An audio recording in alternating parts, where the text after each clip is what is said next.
on les rend droits, plus ça, ça fait des tunnels pour les masses d'eau. On ne peut pas se permettre d'hypothéquer, si vous voulez, le fonctionnement et la qualité écologique d'un certain nombre de cours d'eau pour justement mettre en place ce type d'installation. C'est toujours un équilibre très fragile, le cours d'eau, que ce soit au niveau naturel ou au niveau humain.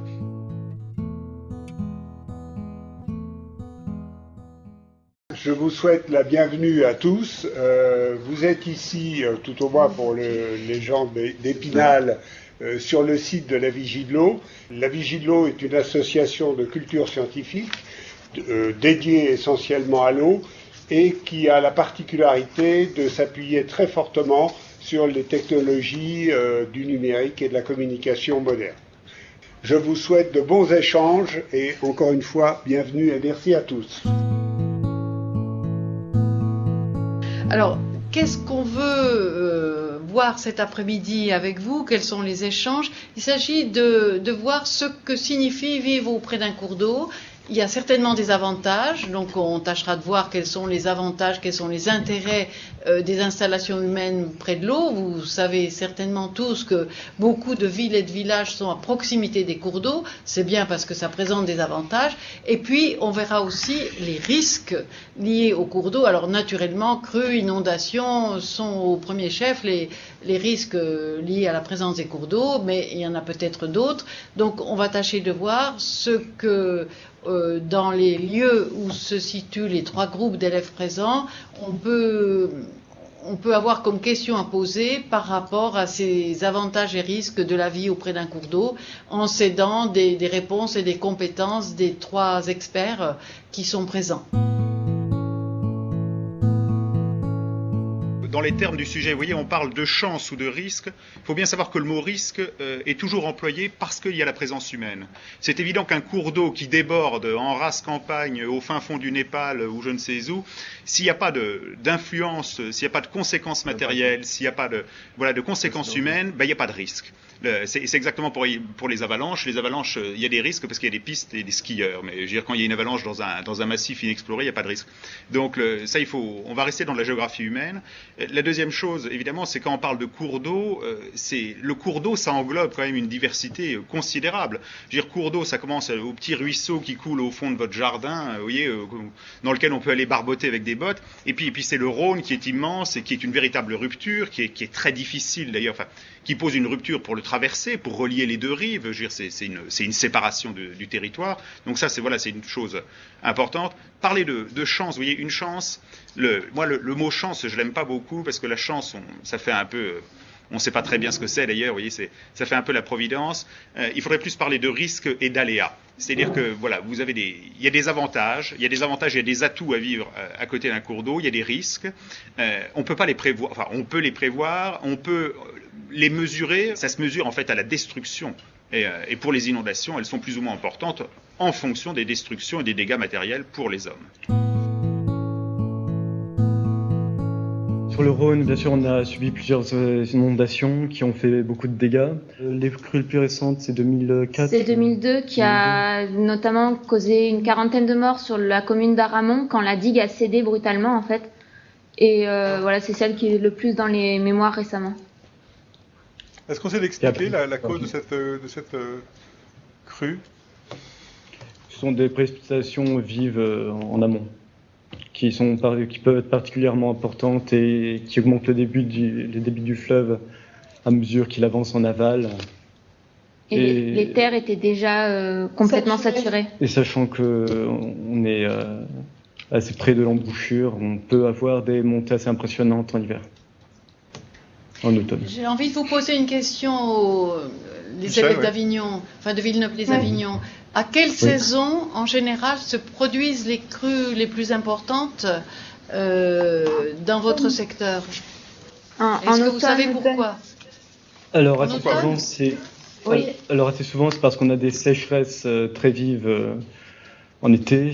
On peut atteindre des températures assez importantes, ce qui fait que le sol n'est pas assez meuble, n'est pas assez imbibé pour pouvoir plonger l'eau.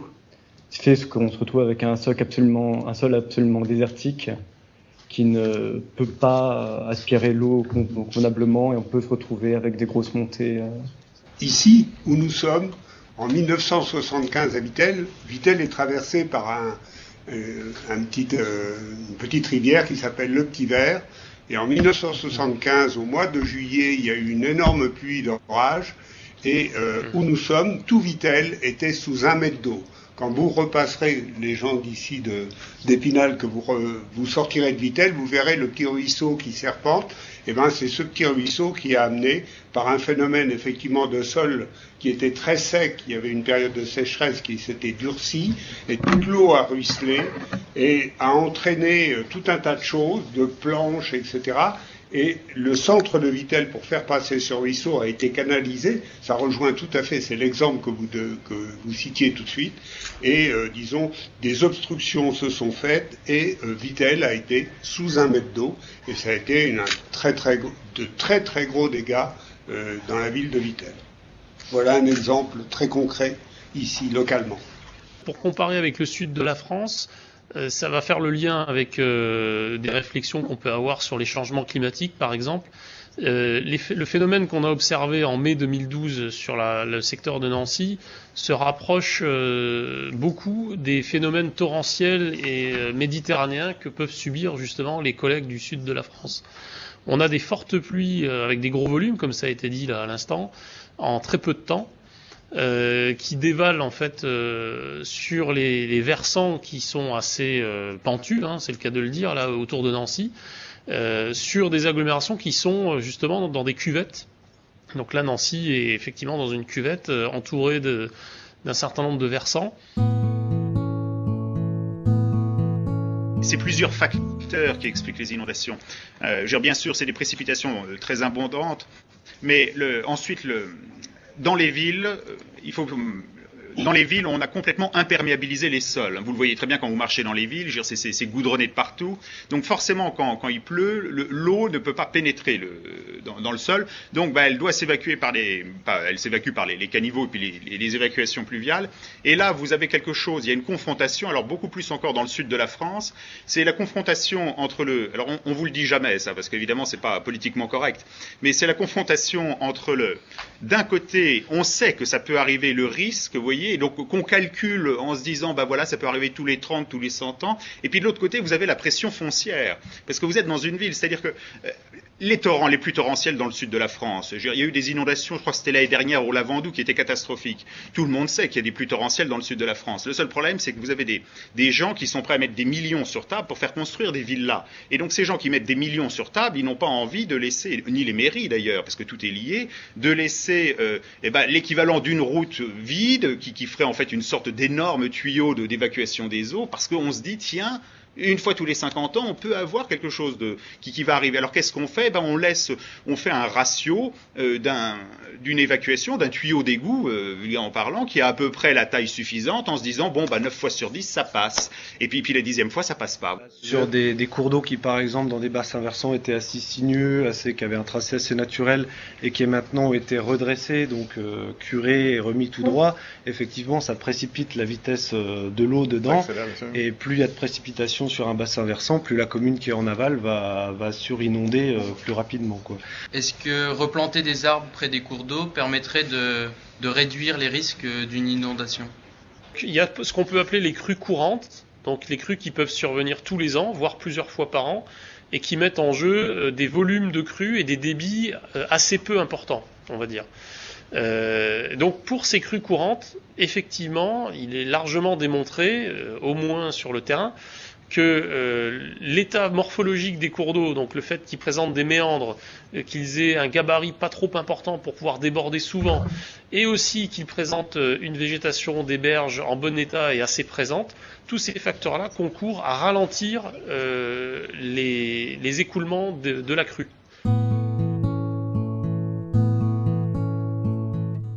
Si beaucoup de lieux d'occupation humaine se sont installés près des cours d'eau, c'est quand même parce qu'il doit y avoir des avantages. Pourquoi les villes se sont toujours installées à côté des cours d'eau ? Pour le passé, on s'installait à côté des cours d'eau pour 3 grandes raisons. La première, c'était la présence d'eau potable. Oui. Alors, il faut bien penser que dans des très grosses villes qui étaient déjà assez en aval de rivières, on pompait pas l'eau directement de la rivière. À Nancy, on buvait pas l'eau de la Meurthe. À Épinal, on évitait, on prenait les petits affluents de ces cours d'eau. À Lyon, il y a tout un système qui avait été mis en place de filtrage naturel, qui d'ailleurs alimente une grosse partie de la ville toujours. Donc c'est d'abord de l'eau potable. Ensuite, c'est évidemment le côté énergétique. Alors, pas avec des turbines, mais avec des moulins. Et des moulins à eau, et ça il y en avait dans toutes les villes, parce que évidemment vous pensez aux moulins pour moudre la farine, mais pensez que toutes les forges, les clouteries, les scieries, tout ce qui avait besoin était même pour faire le papier. Dans le temps, il y avait énormément de moulins pour fabriquer du papier, donc c'est considérable. La force motrice hydraulique, c'est vraiment ce qui a beaucoup poussé à s'implanter auprès des cours d'eau. Et puis la dernière chose, c'était le transport. C'est parce que c'était des voies de liaison ou bien de marchandises ou des hommes. Alors évidemment, avec le développement de la route au XXe siècle, on le voit bien d'ailleurs, le fret fluvial, c'est largement effondré. En termes d'utilisation industrielle de l'eau, alors bon, les centrales électriques de la vallée du Rhône sont à côté des cours d'eau pour des problèmes de refroidissement, mais quand vous dans le grand quart nord-est, que ce soit Épinal, que ce soit Nancy, que ce soit Metz, il n'y a plus beaucoup d'industries qui utilisent les cours d'eau. On a changé le rapport à la rivière, mais on a toujours un rapport dominant sur la rivière, parce que même vous voyez le côté loisir, on en fait une base de loisirs, de sport nautique, de pêche, de tout ce que vous voulez, ça n'a un sens que tant que la pression économique en face n'est pas plus forte. On a parlé des avantages du fleuve, et on n'a pas parlé des avantages énergétiques des fleuves. Et ensuite, justement, par rapport à ça, est-ce que des barrages pourraient aider à réguler certaines crues ? Alors la question est légitime, est-ce qu'on peut faire de l'hydroélectricité tout en protégeant contre les inondations ? Alors moi j'ai tendance à dire que non, puisque en fait les ouvrages ne sont pas les mêmes, si on peut dire.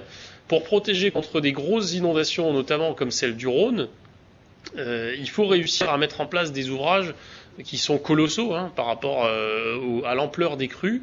Donc là, on parle même pas de retenir les crues sur le Rhône, puisque c'est même pas la peine d'y penser. C'est des volumes qui sont très très importants. On parle plutôt de détourner les crues sur des zones à moindre risque. Voilà, donc hydroélectricité, c'est très intéressant sur des secteurs où il y a des ouvrages qui peuvent permettre d'en produire. Donc ça veut dire, pour reprendre le cas du Rhône, mais on a le cas aussi sur la Moselle, sur la Meuse, sur le Rhin, des ouvrages qui servent par exemple à la navigation, donc qui sont déjà en place, qui ont été équipés progressivement de grosses centrales hydroélectriques. Donc là, on a des enjeux, des usages qui se rejoignent. Donc là, je veux dire, autant profiter de ces ouvrages-là pour pouvoir faire de l'hydroélectricité. Quand on revient sur notre bassin, sur notre région, le Grand Est, le potentiel hydroélectrique est beaucoup plus faible. Donc créer des ouvrages exprès pour ça, si on peut dire, on peut considérer qu'on ferait plus de mal que de bien. On ne peut pas se permettre d'hypothéquer, si vous voulez, le fonctionnement et la qualité écologique d'un certain nombre de cours d'eau pour justement mettre en place ce type d'installation. Simplement remercier tout particulièrement les différents intervenants, y compris Jean-Luc Delon, qu'on n'a pas beaucoup vu, mais sans qui tout ça n'aurait pas été possible, Télésavoir, les trois experts qui sont là. Merci à tout le monde, et puis aux élèves qui ont pris du temps, qui ont réfléchi, et qui, j'espère, réfléchiront encore sur ce sujet. Je lis ce qu'écrit notre camarade de Montpellier qui gère techniquement. Bravo à tous pour la qualité et la clarté des échanges. Jean-Luc Delon, Montpellier, celui que nous ne voyons pas, mais qui est en train. Et bravo à lui pour la coordination. Et nous le remercions évidemment pour la coordination technique, grâce à qui tout ça s'est bien passé. Merci encore une fois à tous et bravo.